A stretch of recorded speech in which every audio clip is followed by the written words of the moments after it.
ओम श्री साईराम. मी प्रियंका. आज आपण श्री साई सच्चरित्राच्या अध्याय 35 मध्ये प्रवेश करतोय. हा अध्याय फक्त कथा नाही तर साईबाबांच्या कृपेचा एक जिवंत पुरावा आहे. एक भक्त दक्षिणा देणार नाही असा निश्चय करून शिर्डीला येतो, पण साईबाबा फक्त का यावेची म्हणताच त्याला वडिलांचा आवाज आठवतो आणि तो पायाशी लोळतो. दुसरा भक्त साईंना चिकित्सक नजरेने पाहण्यासाठी येतो. बाबा त्याला निर्भीज द्राक्ष देतात आणि त्याचा अहंकार क्षणात वितळतो. साई जाणतात प्रत्येकाच्या मनातील भाव आणि अधिकार.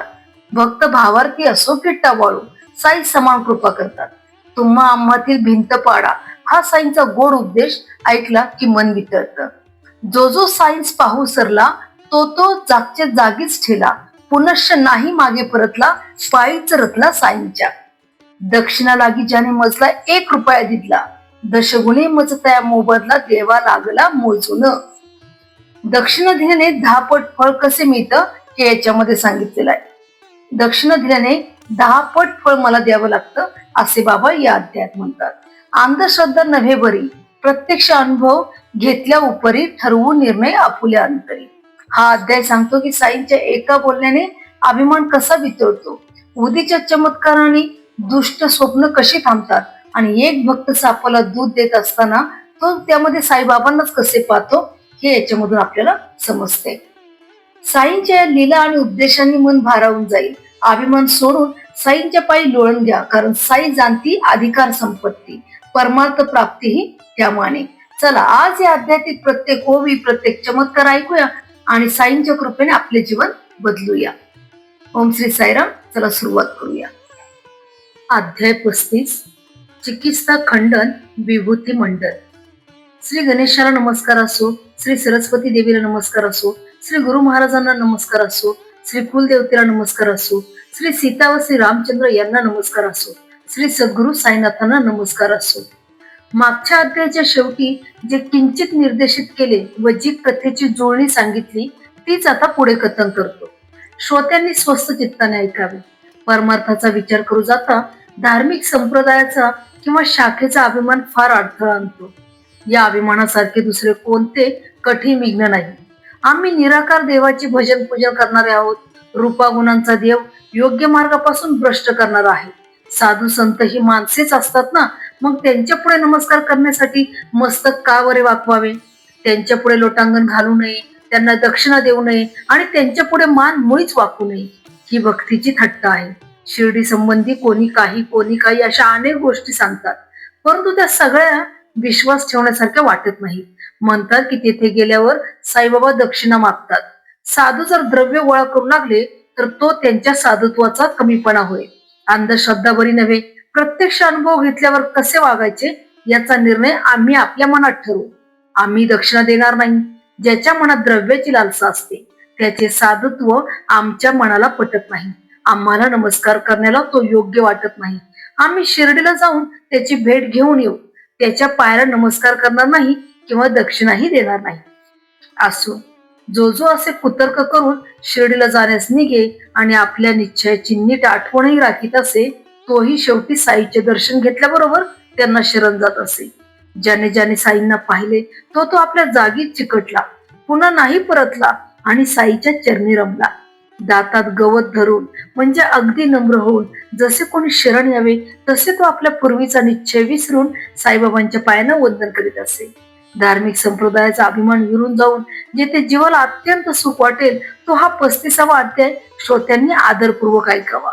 तसेच अप्रत्यक्ष रीतीने उदीचा प्रभाव जाणविणारा बाळा पाटील नेवासकरांचा चमत्कार आणि सापाला साईच मानून त्याने प्रेमाने त्याचा आदर कसा केला हेही ऐकावे.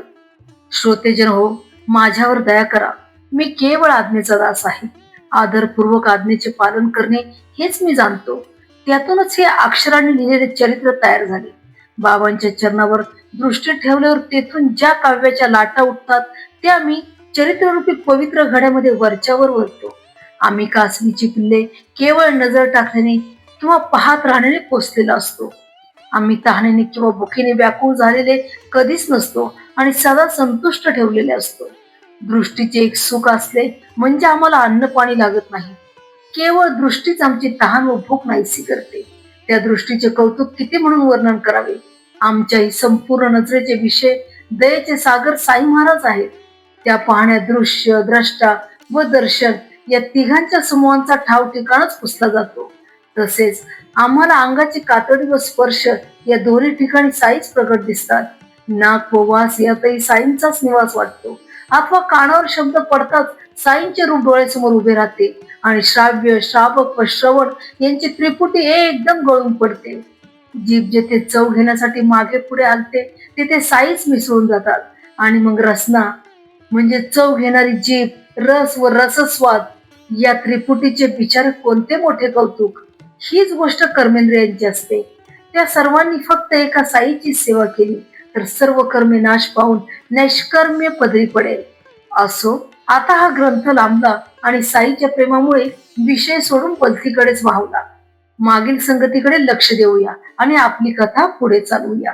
एक मूर्तीपूजा न मानणारे, निराकार ईश्वराची उपासना करणारे फक्त चौकशी करण्याच्या बुद्धीने शिर्डीला जाण्यास उत्सुक झाले.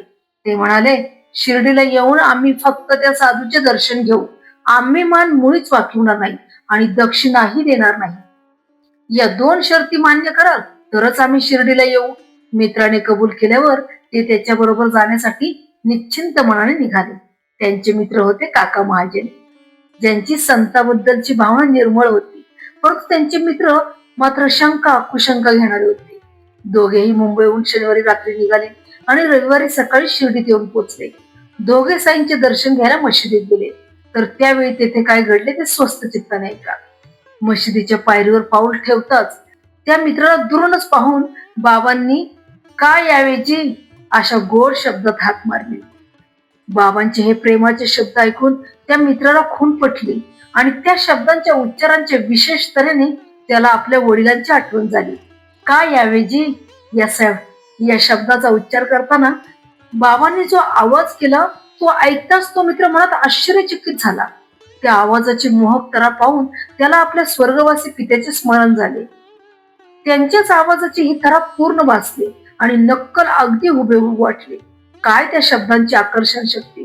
काकांच्या मित्राला मोठा अचंबा वाटला आणि ते म्हणाले, हे माझ्या वडिलांचे शब्द व हा आवाजही खात्रीने माझ्या ओळखीचा वाटतो.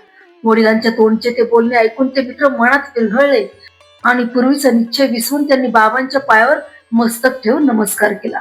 पुढे बाबांनी फक्त काकांकडून दक्षिणा मागितली. ती त्यांनी दिली आणि दोघेही परत फिरले. मग पुन्हा दुपारी जेव्हा काका बाबांकडे गेले तेव्हा त्यांचे मित्रही बरोबर गेले. दोघांनाही मुंबईला जायचे होते म्हणून काकांनी जाण्याची आज्ञा मागितली. आताही बाबांनी दक्षिणा मागितली, ती सुद्धा फक्त काकांकडूनच. ते म्हणाले, 17 रुपये दे मला. परंतु त्या मित्राकडून काहीच मागितले नाही म्हणून त्यांच्या मनाला चुटपुट लागली. त्यांनी काकांना हळूच विचारले, तुमच्याकडूनच बाबा का दक्षिणा मागतात?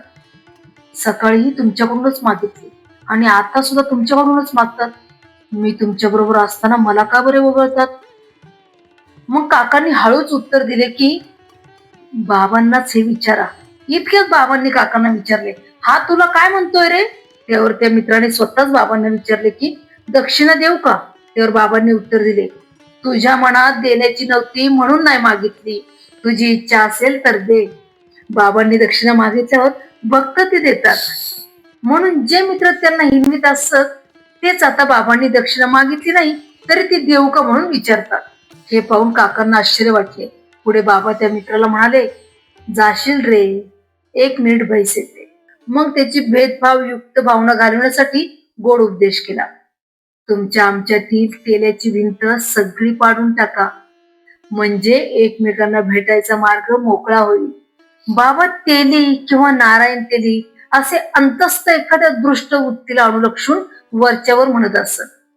पुढे बाबांनी त्यांना जाण्याकरता आज्ञा दिली तर आकाश ढगाळलेले पाहून माधवराव बाबांना म्हणाले, त्यांना पाऊस भिजवील ना? त्यावर बाबांनी उत्तर दिले, स्वस्त चित्ताने त्यांना जाऊ दे. वाटेत पावसाची भीती त्यांना मुळीच नाही. मग ते दोघे साईबाबांच्या चरणांना वंदन करून टांग्यात जाऊन बसले. विजा चमकू लागल्या, धुके भरून आले आणि गोदावरी नदीच्या पाण्याला पूर आला. आकाश गडगडाटाने गरजू लागले आणि होडीने प्रवास करण्याची पाळी आली. बाबांचे आश्वासन असल्यामुळे काका महाजनींच्या मनात पूर्ण विश्वास होता. परंतु त्या मित्राला विचार पडला की सुखाचा प्रवास आता कसा होईल बरे? उगाच आपण येण्यास निघालो, आता वाटेत त्रास होईल. असो, पुढे ते सुखाने गेले आणि आघाडीत जाऊन बसले. त्यानंतर पाऊस पडू लागला आणि ते मुंबईला सुखरूप पोहोचले. घरी गेल्यावर खिडक्या दारे उघडून पाहतात तर घरात अडकलेल्या 2 चिमण्या मेलेल्या आढळल्या आणि एक उडून गेली. असे ते दृश्य पाहून त्या मित्राच्या जीवाला फार वाईट वाटले. देवा, या बिचाऱ्या अन्न पाण्या वाचून जीवाला मुकल्या. शिर्डीला निघालो तेव्हा वातायने उडी ठेवली असती तर यांच्यावर काळाची उडी पडली नसती. माझ्या हाताने त्या मेल्या बिचाऱ्या. आता जी उडाली तिचीच जणू बाबांना काळजी होती, म्हणून त्यांनी राजी होऊन आम्हाला आजच निघण्याची परवानगी दिली. नाहीतर ती सुद्धा मेली असती. अन्नाशिवाय जिवंत कशी राहिली असती. आयुष्य संपले म्हणजे अशी स्थिती प्राप्त होत असते. ही एक मात्र सुरक्षित राहिली. असो, या मित्राचा आणखीन एक सुरेख अनुभव ऐकण्यासारखा आहे.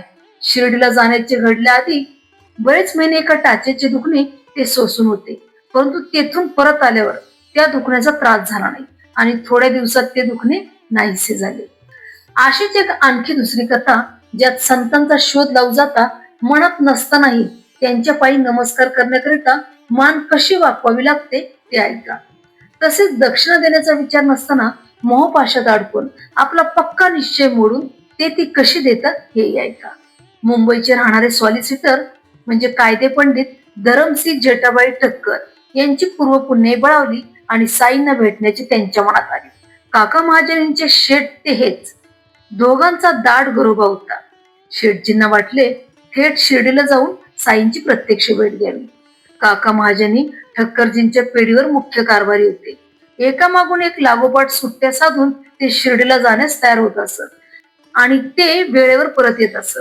8-8 दिवस शिर्डीत काढीत असत आणि म्हणत की परत येण्यासाठी साईंची परवानगी लागते. ही काय कामाची तरा, असले कसले हे संत, असले आमच्या विरुद्धची उठवणी आम्हाला पसंत नाही.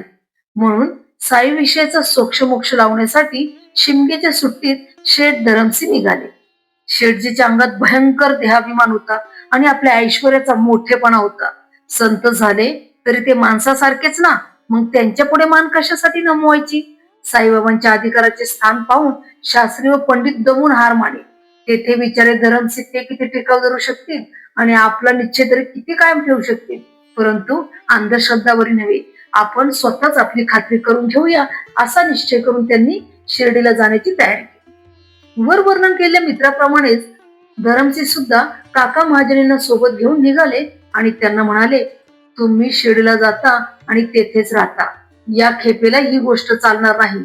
माझ्या बरोबरच परत आले पाहिजे, हे पक्के लक्षात ठेवा.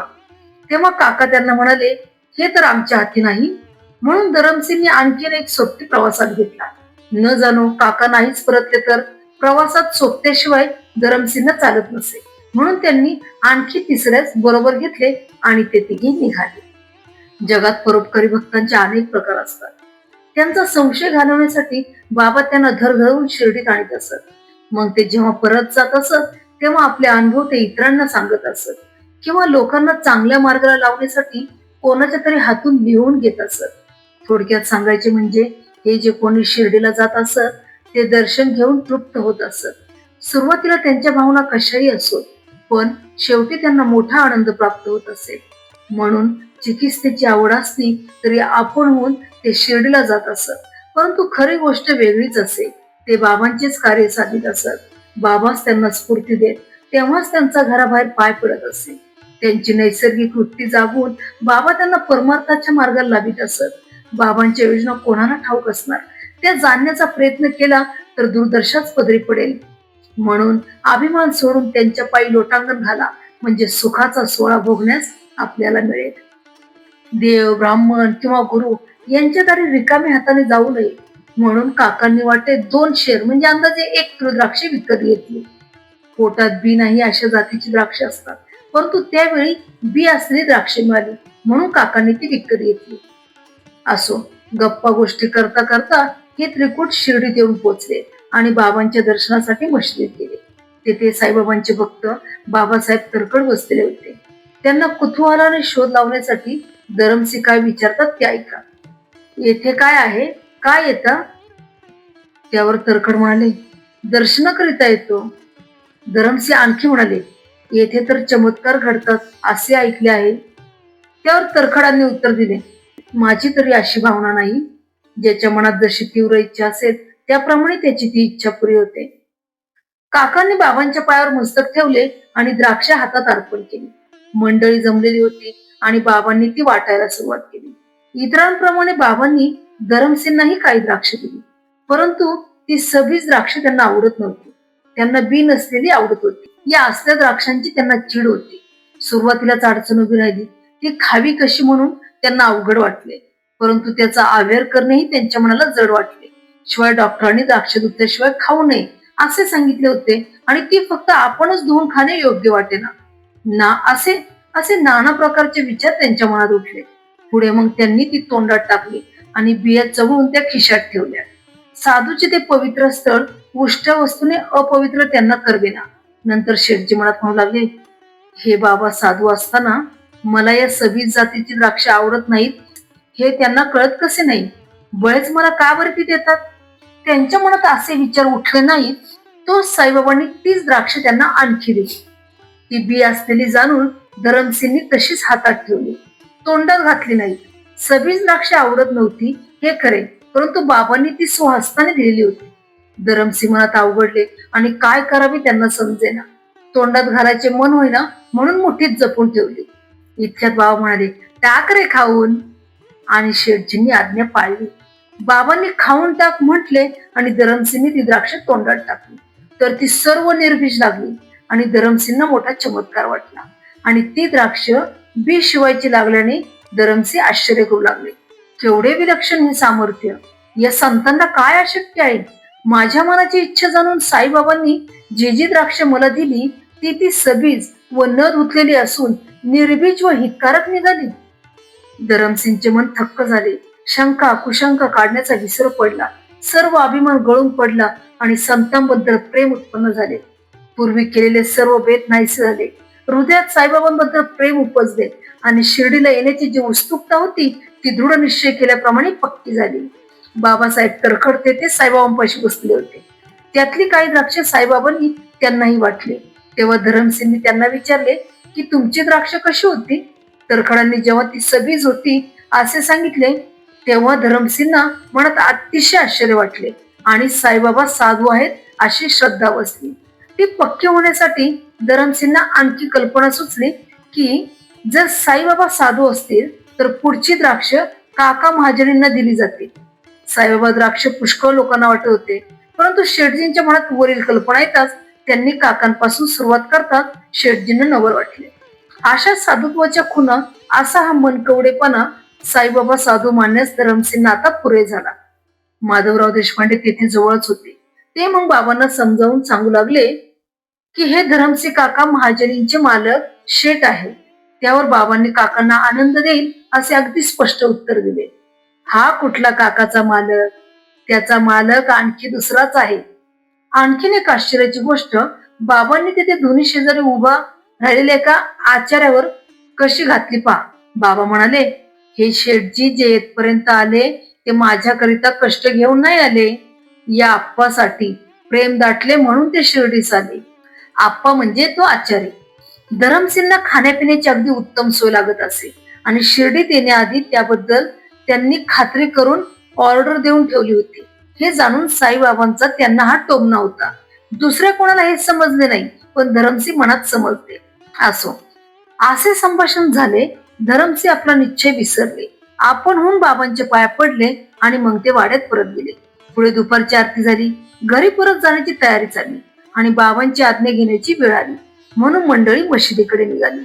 धरमसिंग काकांना म्हणाले, मी तर बाबांची आज्ञा नाही मागणार, तुम्हीच ती मागा, तुम्हालाच ती लागते. त्यावर माधवराव धरमसिंगना म्हणाले, काकांचे काही नक्की नाही. 1 आठवडा झाल्याशिवाय त्यांना परवानगी मिळणार नाही. तुम्हीच विचारून घ्या ना. पुढे ते तिघे मशिदीत जाऊन बसल्यावर माधवरावांनी आज्ञा मागितल्यावर बाबांनी जी गोष्ट सुरू केली ती स्वस्त चित्ताने ऐका. एक अस्थिर स्वभावाचा ग्रस्त होता. घरी धनधान्याची चंगळ होती. शरीराला शारीरिक किंवा मानसिक काहीही दुःख नव्हते. तरी नसती उपाधी त्याला आवडत असे, म्हणजे उगाच त्रास करून घेणे त्याला आवडत असे. कारणाशिवाय डोक्यावर भार वाहत असे आणि इकडे तिकडे हिंडत असे. मधूनच खाली ठेवत असे आणि पुन्हा वर उचलत असे. त्याच्या मनाला स्वस्थता नव्हती. त्याची अशी अवस्था पाहून माझ्या मनात दया उत्पन्न झाली आणि मी त्याला म्हणालो, वाटेल त्या ठिकाणी निश्चयपूर्वक तो बोजा ठेव की आता. उगाच का असा भटकतोस? एकाच जागी स्वस्त बैस. धरमसिंगना ही गोष्ट झोंबली. हा आपल्यालाच इशारा त्यांना वाटला. यात किंचित कारण नसताना धरमसिंग सदा काळजी करीत असत आणि उगाच त्रास करून घेत असत. विपुल संपत्ती व मानपान असून त्यांच्या मनाला समाधान नव्हते. पाठीशी काल्पनिक मोठी दुःखे लावून घेऊन त्यांच्याच विचारात ते सदा घडलेले असत. साईबाबांच्या तोंडची गोष्ट ऐकून शेठजी मनात आश्चर्य करू लागले की ही तर माझीच परिस्थिती बाबांनी सांगितली आणि म्हणून त्यांनी मोठ्या आदराने ती ऐकली. काकांना इतक्या लवकर परतण्याची परवानगी मिळेल ही तर अशक्यतेच्या पराकाष्ठेची घटना होती, परंतु ती प्रयासाशिवाय सहज मिळाली म्हणून धरमसिंगच्या मनाला संतोष वाटला. धरमसिंगची फार इच्छा होती की काकांनी आपल्याबरोबर परत निघावे आणि बाबांनी होकार देऊन तीही पार पाडली. शेठजींचा हाही एक पण होता. बाबांना त्यांची सूचना कशी मिळाली हेही बाबांचे साधुत्व ओळखण्याचे धरमसिंगचे नाविन्यपूर्ण लक्षण होते आणि त्यांना ते पटले. धरमसिंगचे सर्व संशय दूर झाले आणि साई साधू आहेत हे स्पष्ट झाले. ज्याच्या मनात जसा भाव होता तसा त्याला बाबांनी अनुभव दाखविला. ज्या ज्या मार्गाने जाऊ इच्छितात त्या त्या मार्गाला साईबाबा भक्तांना लावतात. त्यांनी मिळवलेल्या पात्रतेची बाबांना कल्पना असते आणि परमार्थही त्यांना त्याप्रमाणेच प्राप्त होत असतो. भक्त भक्तियुक्त अंतकरणाचा असो की उपवास करणारा असो, साईबाबा दोघांवर सारखीच कृपा करणारे होते. एकाला टाळायचे आणि दुसऱ्याला जवळ करायचे त्या कनवाळू माऊलीला हे ठाऊक नव्हते. मग ते दोघे जेव्हा निघाले तेव्हा बाबांनी काकांकडून 15 रुपये दक्षिणा मागून घेतली आणि त्याबरोबर ते म्हणाले, दक्षिणेसाठी ज्याने मला 1 रुपया दिला असेल त्याला मला 10 पटीने मोबदला मोजून द्यावा लागतो. मी कोणाचे काही फुकट घेत नसतो. मी सगळ्यांकडून सरसकट दक्षिणा मागत नसतो. ज्याच्याकडे माझा फकीर बोट दाखवेल त्याच्याकडेच मी दक्षिणेची गोष्ट काढीत असतो.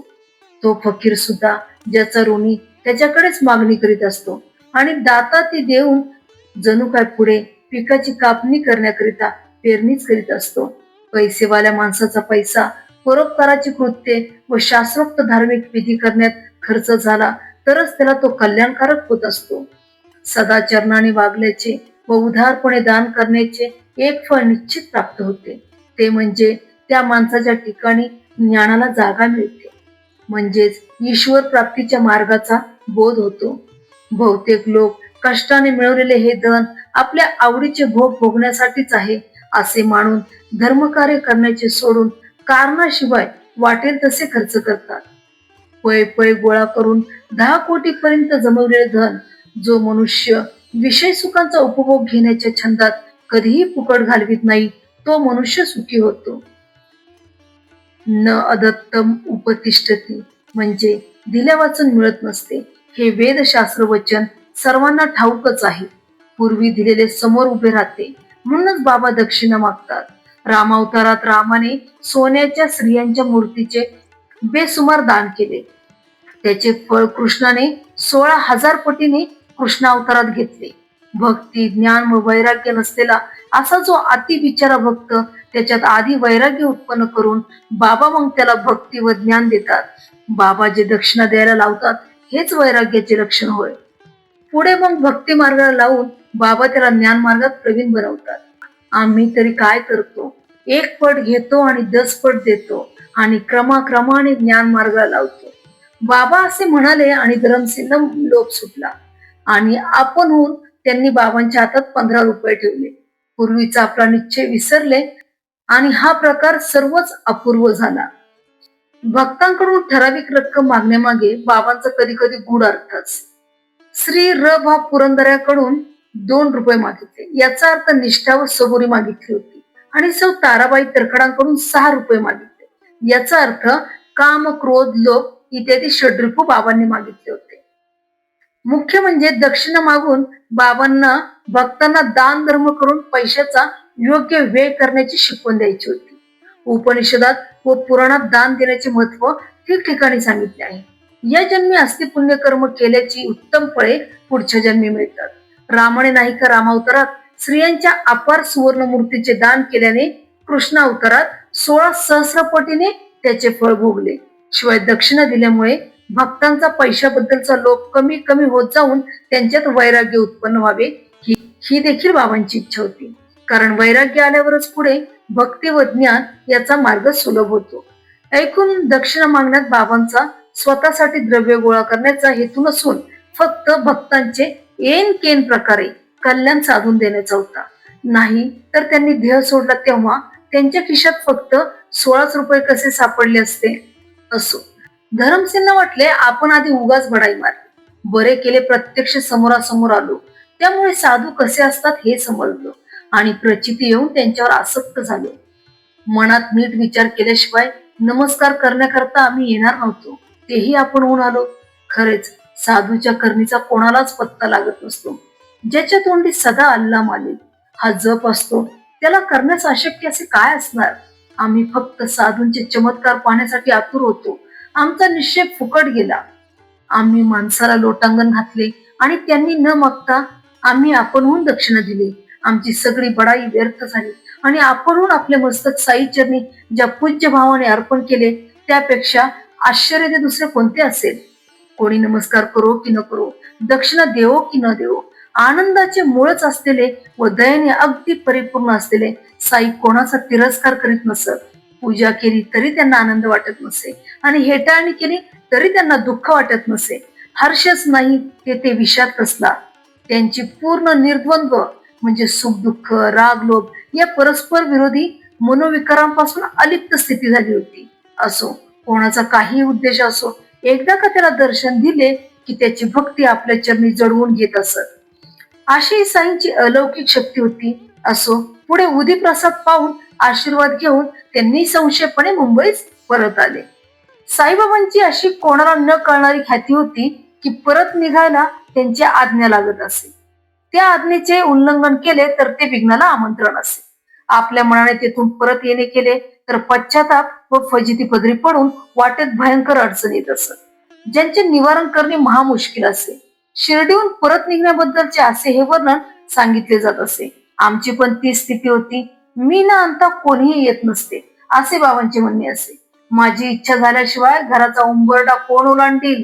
आमच्या स्वतःच्या इच्छेने माझे दर्शन कोणाला घडेल. आमची हालचाल कृपामूर्ती साई समर्थ यांच्यावर अवलंबून असते. त्यांच्या मनात जेव्हा कृपा करावीशी वाटेल तेव्हाच त्यांचे दर्शन होईल. शिर्डीचे जाणे येणे असे असते. साईंची मर्जी असल्याशिवाय कोणालाही उदी व आशीर्वादासह निघण्याची आज्ञा मिळत नसे. बाबांना साष्टांग नमस्कार करून आज्ञा मागू जाता उदीसह आशीर्वाद मिळाला की तीच निघण्याची परवानगी असे. आता उदीचा एक अपूर्व अनुभव श्रोत्यांना मी सांगतो आणि मग नेवास्कर पाटलाच्या भक्तीच्या प्रभावाची व महान महानुभाव साईबाबांच्या कृपेची गोष्ट सांगेन.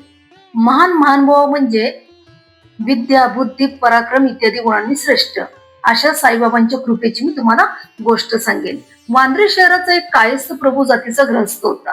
प्रयत्नांची शिकस्त करूनही त्याला रात्री शांतपणे झोप येत नसे. डोळ्याला डोळा लागून झोप लागली असता त्याचा मेलेला बाप दररोज मधूनच एकाएकी त्याच्या स्वप्नात येऊन त्याला जागे करीत असे.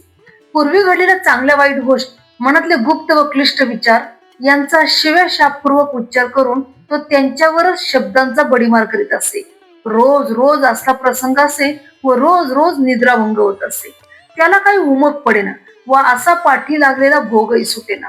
त्यामुळे तो ग्रहस्थ कंटाळला आणि त्याला काही उपायही सुचेना. एका साई भक्ताला काय इलाज करावा म्हणून विचारले तर त्याने सांगितले, आम्हाला दुसरा इलाज ठाऊक नाही. साई महाराज मोठे महात्मा आहेत. त्यांच्यावर श्रद्धा ठेवाल तर त्यांचे उदी आपला प्रभाव दाखवेल. त्या साई भक्ताने जसे असे सांगितले तसे तसे त्याने केले आणि अनुभवही तसाच आला. तसले वाईट स्वप्न त्याला पुन्हा पडले नाही. कर्मधर्मवश्ये त्याचे मित्र साई समर्थांचे शिष्य होते. त्यांनी उदीचा आश्चर्यकारक महिमा वर्णन करून त्याला ती थोडीशी लावली आणि म्हणाले, झोपायला जाताना थोडी मस्तकाला लावा, पुडी बांधून उशाशी ठेवा आणि श्री साईंचे स्मरण करा. हृदयात भक्तिभाव ठेवा आणि मग पहा उदीचा प्रभाव. पीडा तर लगेच दूर होईल. उदीचा हा सहज गुणच आहे. असो, असे झाल्यावर त्या रात्री त्याला गाढ झोप लागली. दुष्ट स्वप्नांचा ठाव ठिकाणाच राहिला नाही आणि त्या ग्रहस्थाला अतिशय आनंद झाला. त्याच्या त्या आनंदाला काय विचारावे. उदीची ती पुडी तो नेहमी उशाशी ठेवू लागला आणि साईबाबांचे सतत स्मरण करू लागला. पुढे त्याने बाबांची छबी आणली गुरुवार साधून उशाशी भिंतीला लावली आणि त्या फुलांची माळ चढवून आदराने पूजिली. नेहमी छबीचे दर्शन घेऊ लागला. दर गुरुवारी माळा चढवू लागला. मनातल्या मनात नित्य पूजा करू लागला आणि त्याच्या सर्व पीडांचे निवारण झाले. अशा प्रकारे नियमितपणे व कडक रीतीने त्याने चालवले आणि त्याला कायमची सुख शांती लाभली आणि झोपमोड करणारे वाईट स्वप्नांच्या अनर्थाचे कष्ट तो विसरला. हा तर उदीचा एक उपयोग झाला. आता आणखीन एक आश्चर्यकारक अपूर्व उपयोग सांगतो. कसल्याही संकट प्रसंगी या उदीचा प्रयोग केल्यास इच्छिल्याप्रमाणे फळ ती देते. बाळाजी पाटील नेवासकर नावाचा एक थोर भक्त होता. बाबांची असाधारण सेवा करून त्यांच्यासाठी त्याने आपले शरीर झिजवले होते. गावात नित्य येण्या जाण्याचे तसेच लेंडीचे फेरी फिरण्याचे बाबांचे रस्ते झाडण्याचे काम नेवासकराचे होते.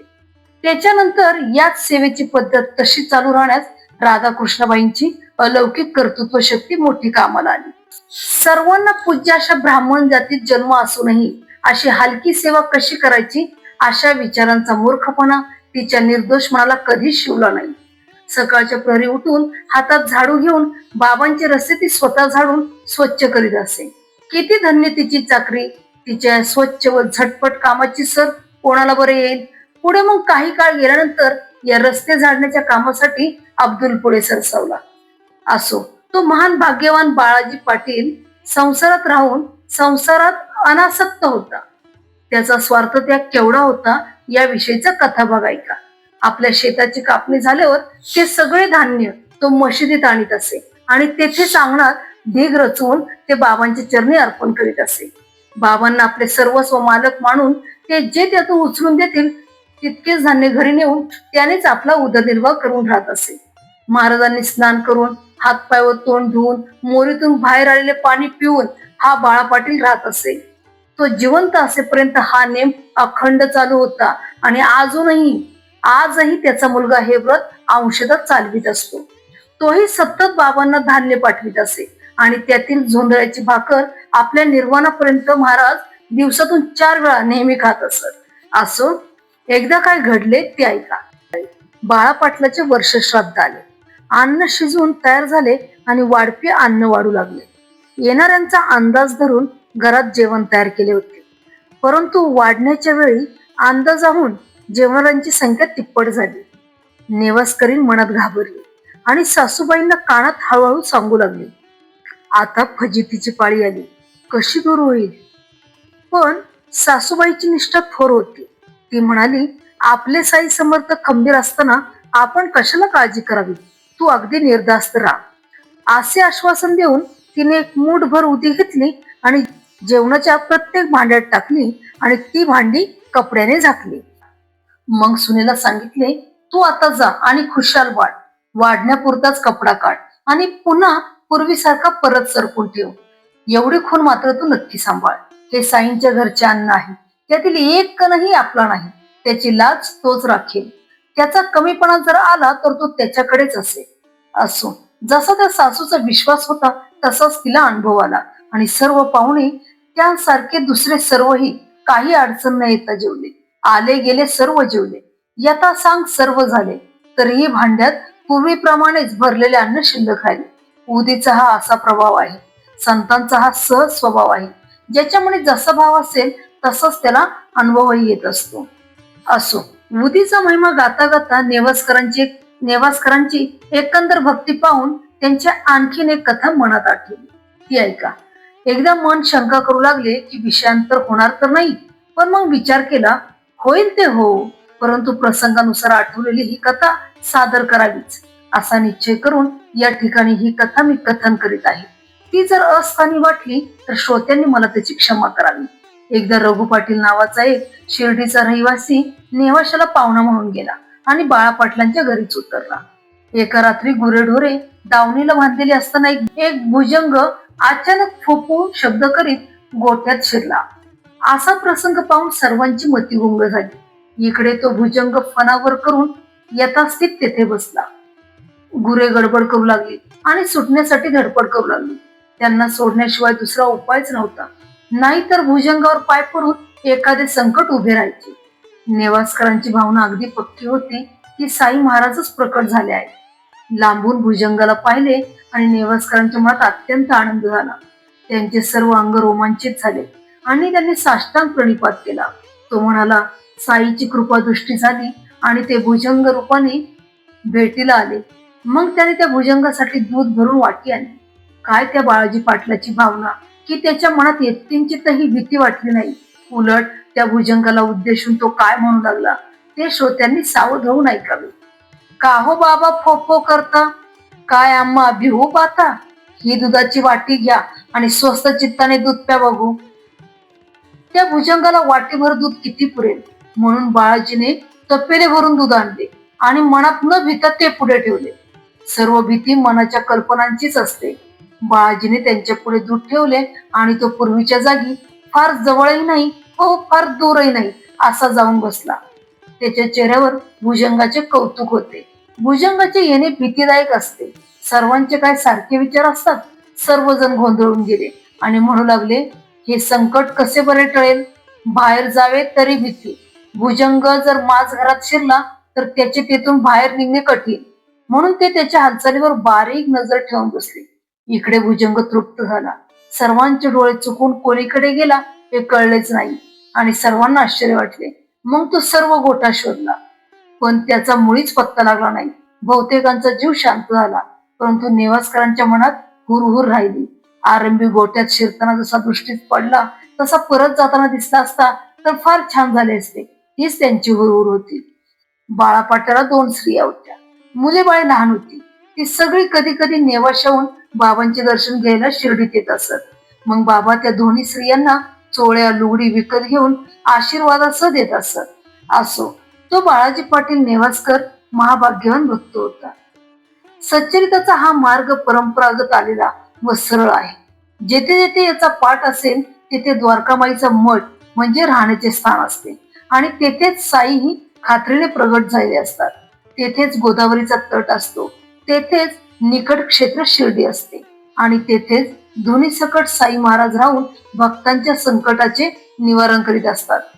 जेथे साई चरित्राचे पठण असते तेथे साईचा सदा वास असतो आणि या चरित्राचे साध्यंत पुन्हा पुन्हा वाचन केले असता तो सर्व प्रकारे प्रसन्न होतो. आत्मानंदाने परिपूर्ण अशा साईंचे स्मरण केले असता, त्याच्या नावाचा दररोज जप केला असता इतर जपाच्या किंवा तपाच्या साधनेची किंवा ध्यान धारणेची खटपट लागत नाही. साई चरणी प्रेम ठेवून जे जे साईंची उदी नित्यनेमाने लावतील आणि तोंडात टाकतील त्यांच्या मनाच्या सर्व इच्छा पूर्ण होतील. त्यांचे 4ही पुरुषार्थ साध्य होऊन ते कृतार्थ होतील आणि स्वार्थ व परमार्थ यांच्याविषयीचे सर्व घन तात्पर्य स्पष्ट दिसून येईल. उदीच्या स्पर्शाने महापापादी भयंकर पापे व सर्व उपपातकेही मुळासकट नाश पावतील आणि आंतरबाह्य शुद्धता लाभेल. असो, उदी लावण्याचा महिमा भक्तांना ठाऊक आहे परंतु श्रोत्यांचे कल्याण व्हावे म्हणून तिचे हे वर्णन वाढविले ही भाषा बरोबर नव्हे. मला स्वतःलाच तिचा महिमा नीट ठाऊक नाही. तरी सुद्धा श्रोत्यांच्या हितासाठी संक्षिप्तपणे त्याचे निरूपण केले. म्हणून साईंना वंदन करून श्रोत्यांकडे मी हीच प्रार्थना करतो की आपणच आपला अनुभव घेऊन पहा. माझे एवढे सांगणे ऐका. येथे तर्क वितर्काचे काम नाही. अत्यंत पूज्य भाव हवा. बुद्धीची चालाकी चालवण्याचे येथे काम नाही तर श्रेष्ठ श्रद्धाळू पाहिजे. श्रद्धेशिवाय जे केवळ तर्क वितर्क करणारे, वादविवाद करणारे किंवा चिकित्सक असतात त्यांना संतांकडून उत्तम उपदेश प्राप्त होत नसतो. शुद्ध भाविकालाच तो मिळतो.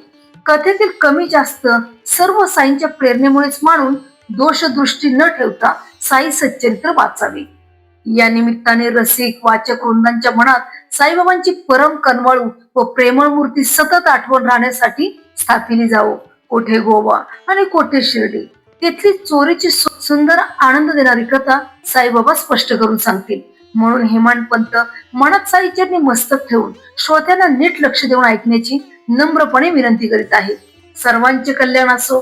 अशा प्रकारे संत व सज्जन यांनी प्रेरणा केलेल्या भक्त हेमाडपंत यांनी रचलेल्या श्री साई समर्थ यांच्या सत्यचरित्राचा चिकित्सा खंडन विभूती मंडन नावाचा 35वा अध्याय समाप्त झाला.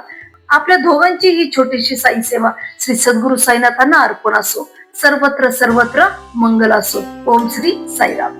हा अध्याय वाचून ऐकून ज्यांना साईंच्या चरणी भाव वाढला असेल त्यांना साईंच्या कृपेने अभिमान सोडून पायी लोळण घेण्याची प्रेरणा मिळो. तुम्हा सर्वांना माझी ही खूप खूप नम्र विनंती आहे की माझ्या व्हिडिओला लाईक करून साईच्या कृपेचा प्रसार करा. कमेंट मध्ये ओम साईराम किंवा तुमचा स्वतःचा अनुभव लिहा आणि हो, सबस्क्राईब करून बेल आयकॉन दाबा, जेणेकरून पुढील प्रत्येक अध्याय तुमच्यापर्यंत पोहोचेल आणि आपण सगळे मिळून साईच्या भक्तीचा मार्ग एकत्र चालू. साई तुमच्या सर्व मनोकामना पूर्ण करो. साईंच्या कृपेने तुमचे जीवन आनंदमय हो, ही साईंच्या चरणी प्रार्थना. ओम श्री साईराम.